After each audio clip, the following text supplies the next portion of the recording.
Américo Sucena e eu temos apresentado toda terça-feira, às 21h30, comentários de capítulos do livro Os Mensageiros.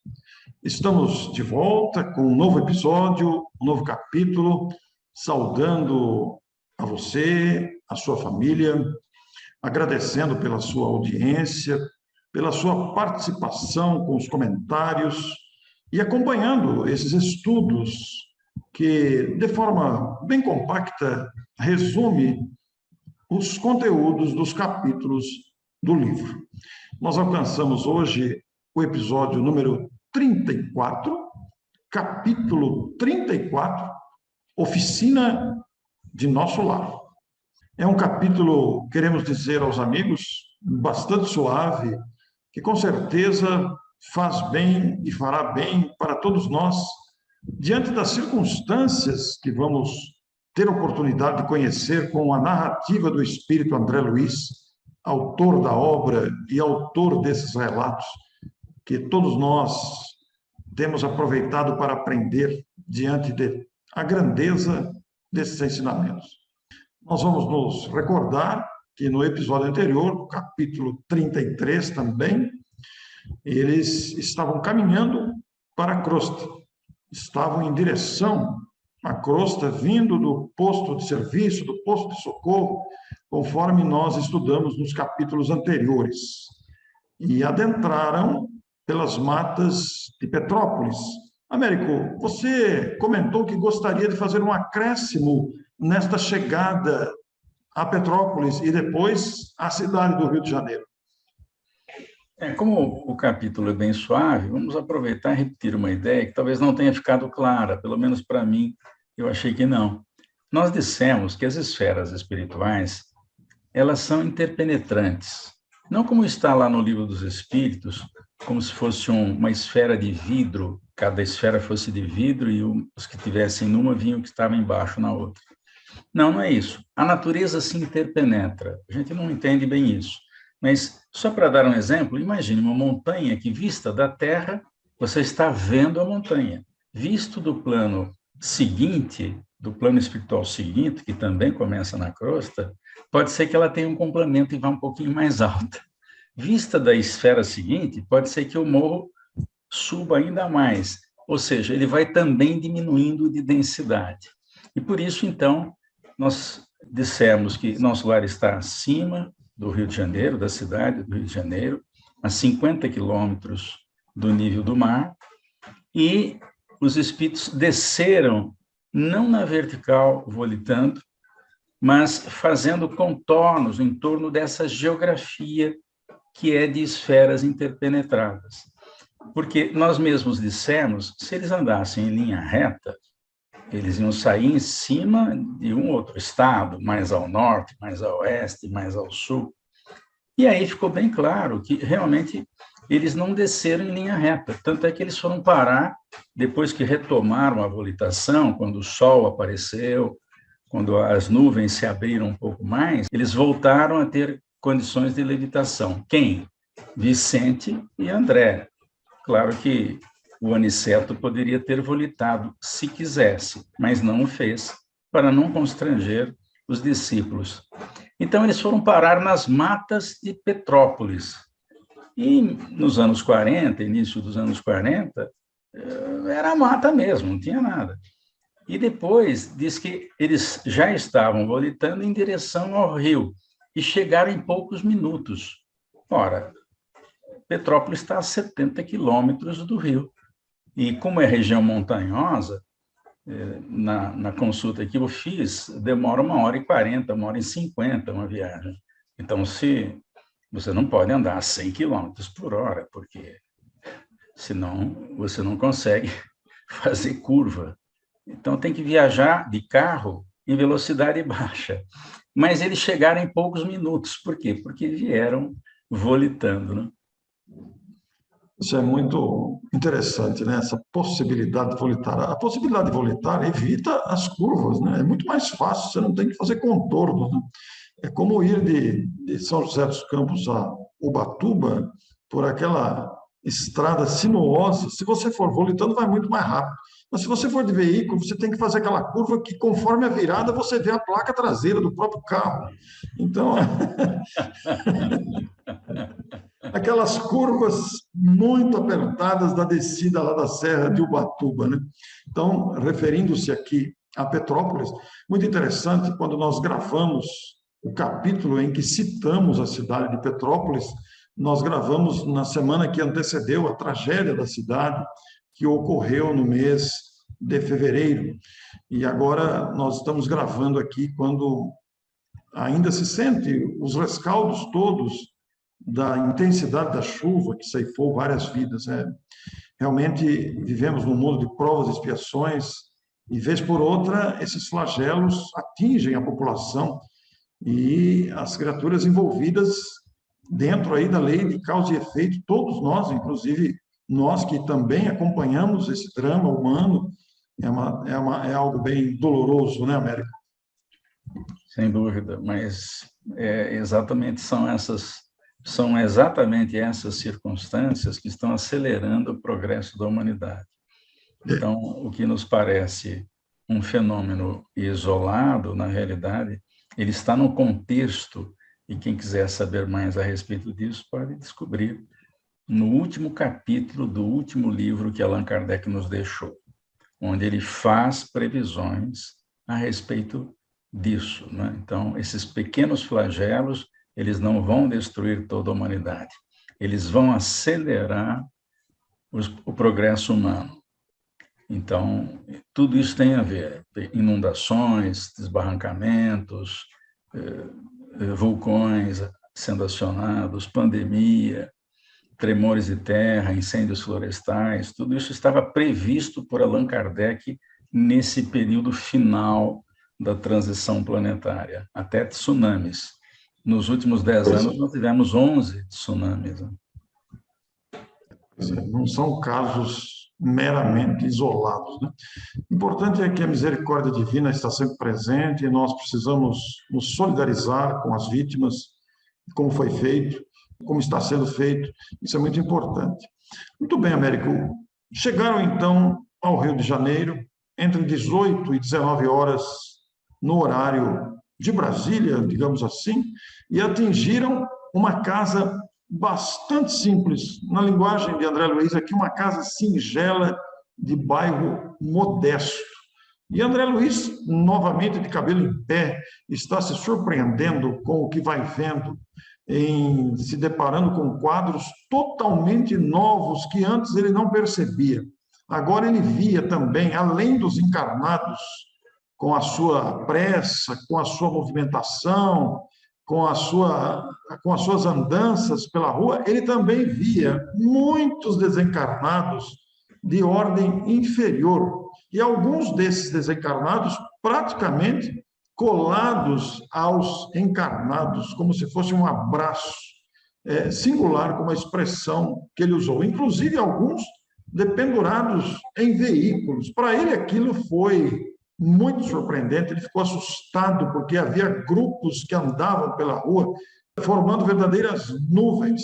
E ele não tinha notado isso nas excursões anteriores. Tem uma causa muito justa aí, Américo.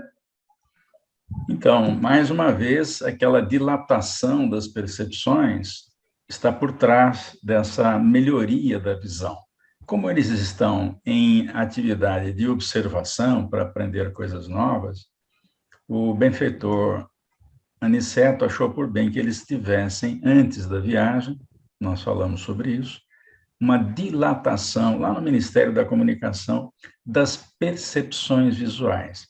Reparem que, a gente já falou, mas é bom repetir, que essas percepções ainda não foram conquistadas, elas foram adicionadas por um mecanismo que nós não sabemos, mas elas não pertencem aos espíritos, nem ao Vicente, nem ao André.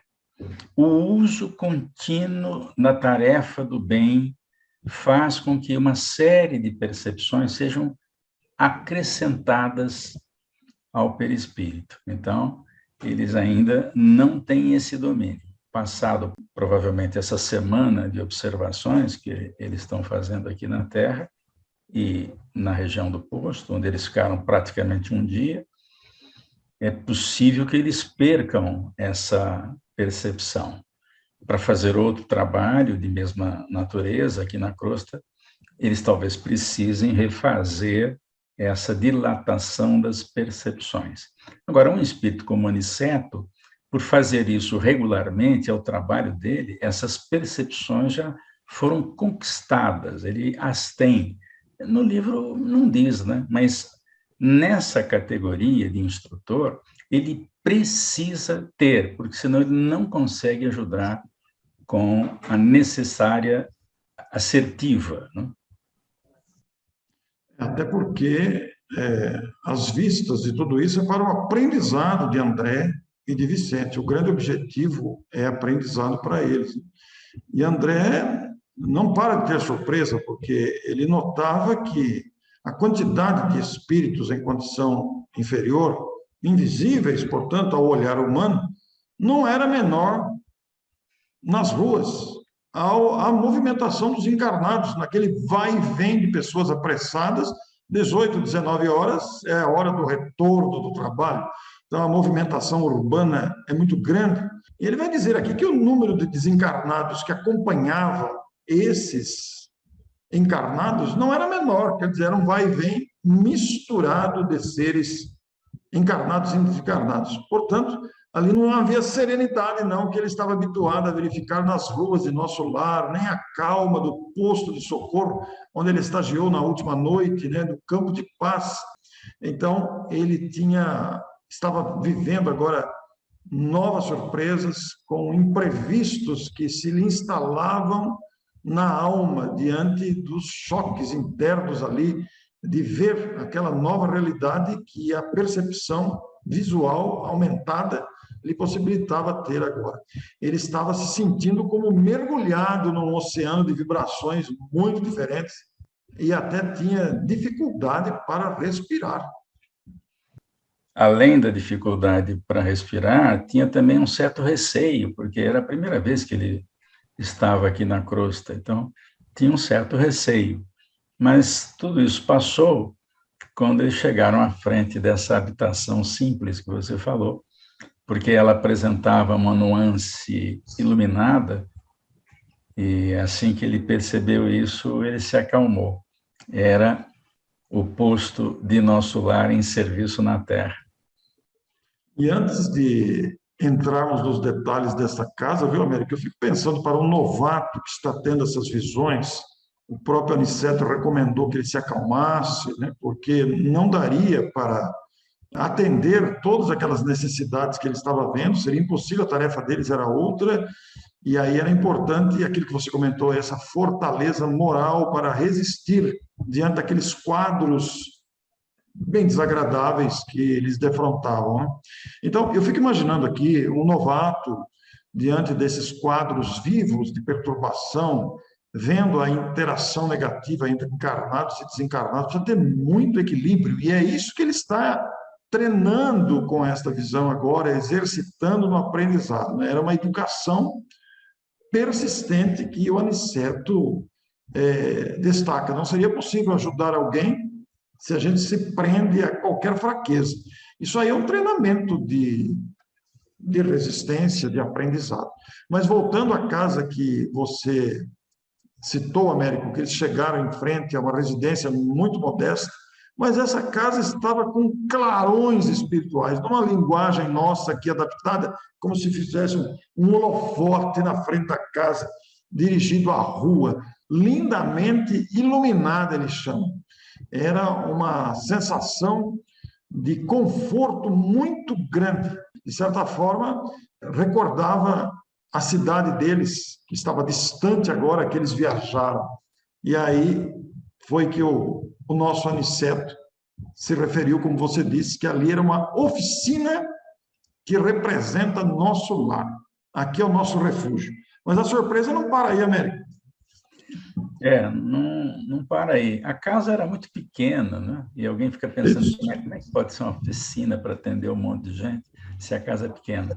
Então, a casa é pequena aqui na Terra, mas a gente não sabe. Existem outras instâncias que podem ser construídas acima da casa. O livro não fala disso, mas já nós tivemos notícia que, às vezes, os centros espíritas, normalmente aqueles que trabalham durante muitos anos, eles têm uma estrutura acima da casa, aqui, da crosta, que é exatamente para recolher desencarnados. Tem verdadeiros ambulatórios, né? Camas, leitos, né? Para poder receber aquelas pessoas que estão adoentadas depois do desencarne. E aí eles vão melhorando e podem depois ser encaminhados para colônias, ou até mesmo na crosta, ou em regiões acima, depende do mérito da pessoa, né?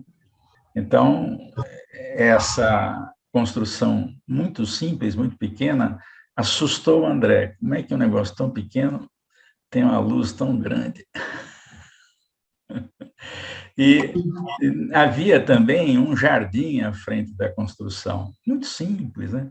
E vários companheiros espirituais vieram até a janela para saudá-los. Eles estavam chegando na casa e certamente eles têm percepção, olha, tem gente chegando aí. Não precisa tocar a campainha, não precisa anunciar, olha, eu cheguei. Os espíritos têm lá as suas percepções e sabem quando isso acontece. Então, um dos companheiros fez um aceno ali da janela mesmo, sendo recebidos pelo Isidoro, né? Pois ele desceu e foi abrir a porta. E, na hora de abrir a porta, foi interessante, porque o André percebeu que, nas outras vezes que ele veio à crosta, maiormente para visitar a casa dele, lá no livro Nosso Lar, ele entrava e saía com uma facilidade muito grande. Isso não vale para qualquer espírito, mas ele entrava com facilidade. E ali não, ali tinha que alguém abrir a porta. Por quê? Porque havia uma defesa magnética. Não precisava ter um guarda, um espírito de guarda, não precisa. Apenas uma defesa magnética. E aí o espírito não entra, se não tiver condições para tal. Mesmo assim, a porta foi aberta para as saudações de quem estava chegando à casa. Américo, quando eu li essa descrição, essa narrativa aqui, dá para a gente imaginar a cena de uma casa modesta, com um jardim ali na frente, embora uma casa muito simples, e você abre o portãozinho, aparece um monte de gente na janela, assim, oi! Deve ser bonito isso, né? Deve dar uma sensação boa. Lembra muitos quadros familiares, quando chegam as visitas que nós já estamos esperando. E exatamente, é muito interessante isso, né? E agora, a surpresa não termina, porque depois de abrir a porta, como você disse, referindo-se a um sistema vibratório de vigilância, ele adentra a casa, foi apresentado ao Isidoro, foram apresentados Vicente e André, foram apresentados por Aniceto ao Isidoro, que seria o espírito que, de certa forma, comanda aquele refúgio de Nosso Lar, aquela representação de Nosso Lar na Terra, e foram muito bem recebidos pelo Isidoro, que os abraçou e os saudou. Sejam bem-vindos, nós precisamos muito de trabalhadores operosos. E acrescentou, né? A casa pertence a todos os cooperadores fiéis do serviço cristão. E o André, novamente espantado, era a primeira vez, diz ele, que eu vi uma entidade espiritual com tão segura chefia de uma casa na Terra, porque até agora ele só viu no plano espiritual. E aí ele reparou o interior. E aí, novas surpresas, né? Porque a paisagem material da casa, como você disse no começo, lá uma casa pequena, uma casa simples. Então havia ali móveis singelos, velhos quadros na parede, velha máquina de costura movimentada por uma jovem, aparentando em torno de 16 anos, um rapazote de 12 anos, presumíveis, como ele mesmo diz aqui, atento à tarefa escolar, e 3 crianças de 9, 6 e 5 anos. Era ali uma família. E também a figura central do grupo doméstico, uma senhora de 40 anos tricotando uma blusa. Então tem uma família ali. Ela estava tricotando uma blusa quando os espíritos entraram e o André percebeu da fronte, né, do alto aqui da fronte, do tórax e das mãos que estavam tricotando dessa senhora, que chama Isabel, irradiava-se uma luz incessante. Não é uma pessoa qualquer. Não é uma pessoa qualquer. Exatamente porque essa é uma característica de espírito com muita experiência, muito tempo de trabalho no bem. Então, ela exala essa luminosidade pelas mãos, pelo tórax, pela fronte, e o André ficou admirado, nunca tinha visto ninguém com essa luminosidade. E aí, então, foi apresentado pelo Aniceto. Aqui temos a nossa irmã Isabel. Aos olhos humanos, ela é a viúva do Isidoro, mas para nós, ela é a servidora leal nas atividades da fé. Ela é esposa do Isidório, o Isidório desencarnou e tem uma curiosidade muito grande a respeito disso, que está mais à frente no texto, depois nós podemos falar. Então, é muito interessante essa passagem, porque ela está viúva aos olhos humanos, com os filhos, numa casa modesta, trabalhando, e, ao mesmo tempo, o marido desencarnado está presente na casa. E os dois revelando uma certa expressão espiritual, como você disse, com a irradiação desta luz que lhe partia. E, ao mesmo tempo, ela tinha uma relativa percepção mediúnica, registrava a presença dos espíritos, mas ela não tinha visão total. Olha que interessante, ela tinha uma porcentagem de visão apenas. Ela tem uma visão psíquica, mediúnica, de perceber as presenças espirituais na casa, mas para não prejudicar a sua própria vida e a sua tarefa mediúnica, essa visão foi limitada. É muito marcante esse trecho do capítulo aqui, para a gente ampliar e pensar nas possibilidades mediúnicas, na tarefa de cada um, nos compromissos. Estamos vendo um quadro diferente. Uma família cujo marido está desencarnado e permanece na casa, que se transformou num refúgio para os que estão na terra vindos do nosso lar. Olha que detalhe marcante. É refúgio, porque do lado de fora o ar fica de difícil respiração, né? Mas ali dentro não, porque as energias sutis, a presença de espíritos trabalhando no bem, recebem influxo de energias dos próprios espíritos e das instâncias superiores que coordenam aquele trabalho lá de nosso lar. Então, é realmente um refúgio, que na realidade, nos anos 40, eram centros espíritas. Os centros espíritas eram nas casas das pessoas, que se tornavam espíritas, começavam a fazer reuniões com pessoas amigas no início, estudando as obras espíritas e depois abrindo, inclusive, para trabalhos mediúnicos. Hoje a gente sabe que isso não deve ser feito na casa da gente, a orientação do próprio espírito André Luiz, no livro Desobsessão, que é um livro que nós devemos também estudar aqui. O ideal é você ter um local especializado para isso, só para isso. Mas naquela época, os recursos eram menores, né? Essa família era uma família simples, não tinha grandes posses, mas no andar de cima, e por isso nós pedimos para o desenhista colocar o Isidório na janela lá em cima, lá tinha um esquema, um salão reservado só para isso. E quando o André chegou lá, tinha um monte de gente. É uma multidão, Américo. Eu ri quando li isso aqui, porque a gente não se dá conta desta realidade que pode ocorrer com todos nós, né? Porque a multidão pode ser uma multidão equilibrada, como é o caso aí de espíritos iluminados, como pode ser uma multidão desequilibrada, né? Mas o Isidoro sugeriu que eles descansassem, eles indicou a outra sala, e quando chegam lá, aquela multidão de espíritos ali, meu Deus, a gente até ri com isso. Eram entidades envolvidas, segundo o texto, em conversação edificante. Eram trabalhadores, provavelmente aguardando a hora do início das atividades. Então, a família vai tomar lá o seu lanche, vai fazer o evangelho no lar, e depois vai ter alguma atividade mediúnica. E eles usavam esse salão da casa que não era usada pela família. Por isso que a gente fez um sobrado. Pode ser até que não fosse um sobrado. Pode ser, não está claro isso. Mas, para facilitar o desenho, a gente colocou esse salão em cima, porque a casa era pequena, estava dito que era pequena. Mas, enfim, as paredes de alvenaria aqui da crosta, muitas vezes, elas são transparentes para os espíritos, né? Matéria grosseira, ela é cheia de buracos, né? Por isso que os espíritos, com uma certa experiência, atravessam, entram e saem, não se importa. Claro que numa casa como essa, há defesas vibratórias, isso não é tão simples assim, só entra quem está compatível com aquela energia ali presente. Então, pedimos para o desenhista fazer esse salão em cima na casa, mas pode ser que não seja em cima, mas enfim.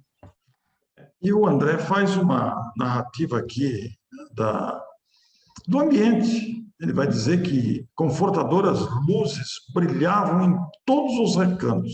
Havia ali um velho relógio, uma tosca mesa de grandes proporções, uma dúzia de cadeiras e alguns bancos rústicos, indicando aí o comentário que o Américo fez, que antigamente as atividades espíritas eram realizadas em residências.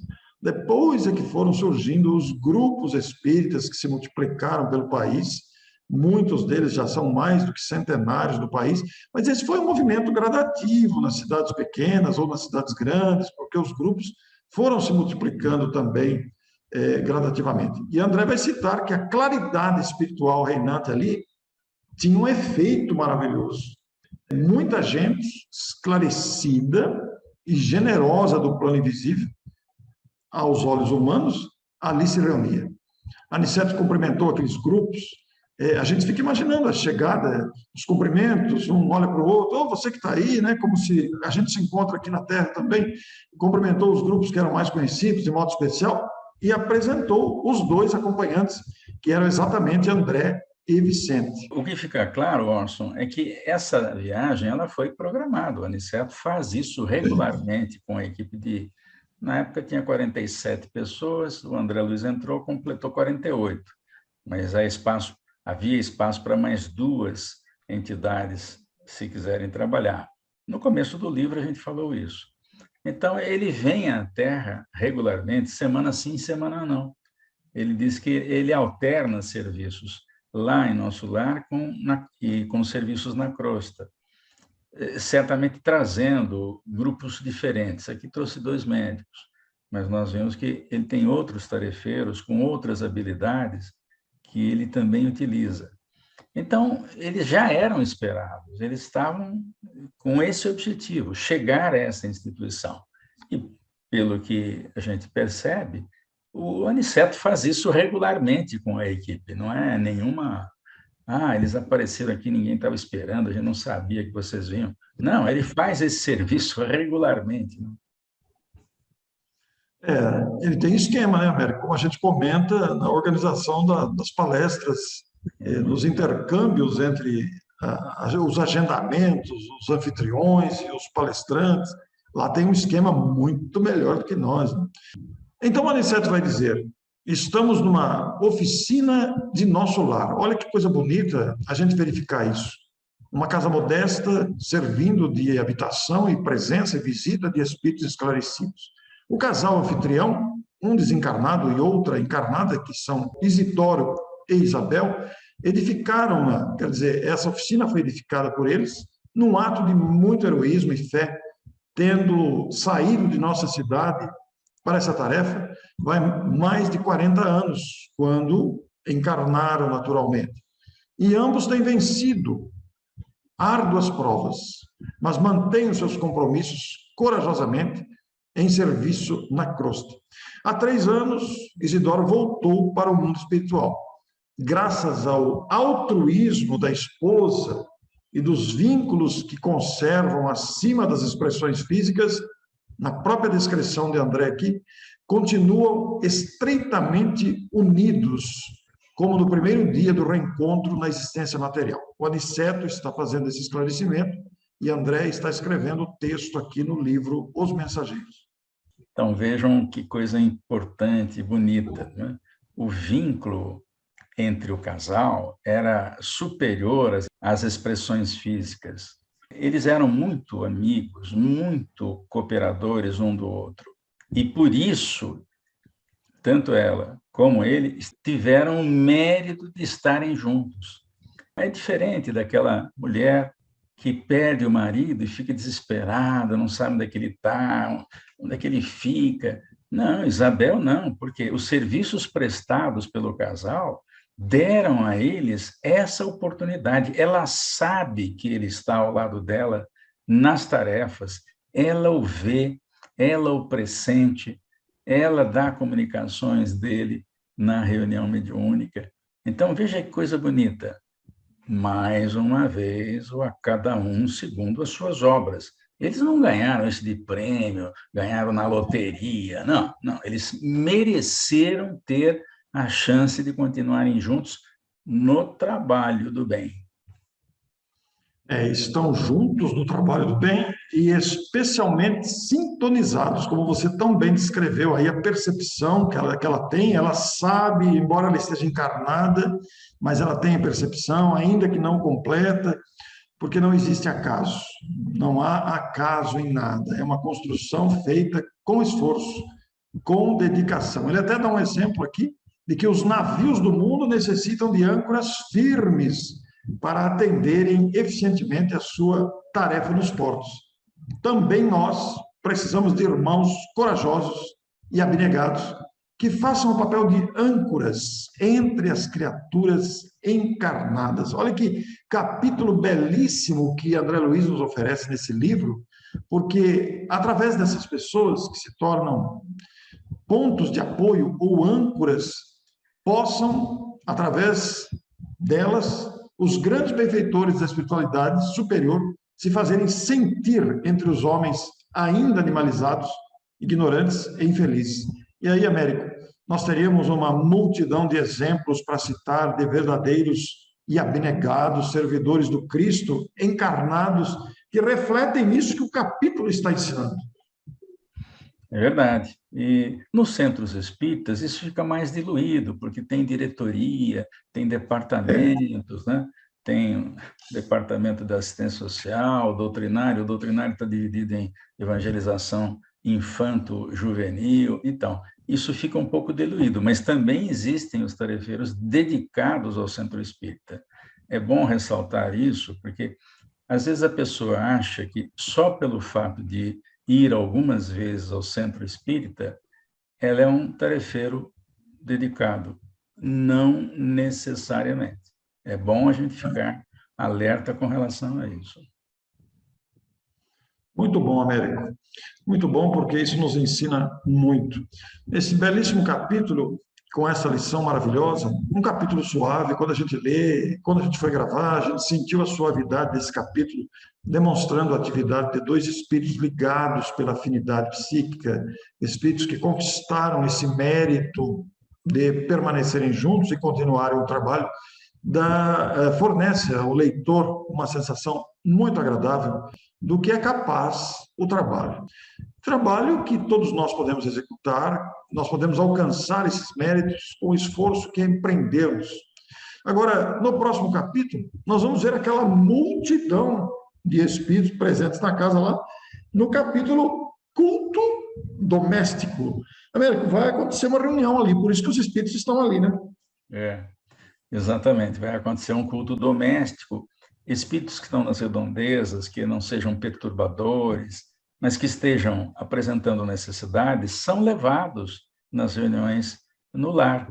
Nós não devemos ter comunicações mediúnicas em reuniões desse tipo, mas os espíritos necessitados são levados. E na hora das vibrações, na hora em que nós exalamos fluidos através do nosso organismo, a gente pode ajudar exatamente nessa hora, mais a exalação dos fluidos que os próprios espíritos produzem e ainda usando recursos da natureza, pode-se beneficiar muita gente que está no plano espiritual em condições de necessidade. Magnífico pensar em tudo isso. Recomendamos a você que nos acompanhou, leia o capítulo e se beneficie com a vibração que esse capítulo contém. Nós muitas vezes aqui falamos de espíritos em dificuldade, de lutas. Esse capítulo ele é um refrigério aqui neste livro, trazendo-nos uma sensação de muito bem-estar, lendo essas linhas tão belas. Muito obrigado a você. Na próxima semana, então, voltamos com o capítulo 35. Muito obrigado e até a próxima. Até a próxima.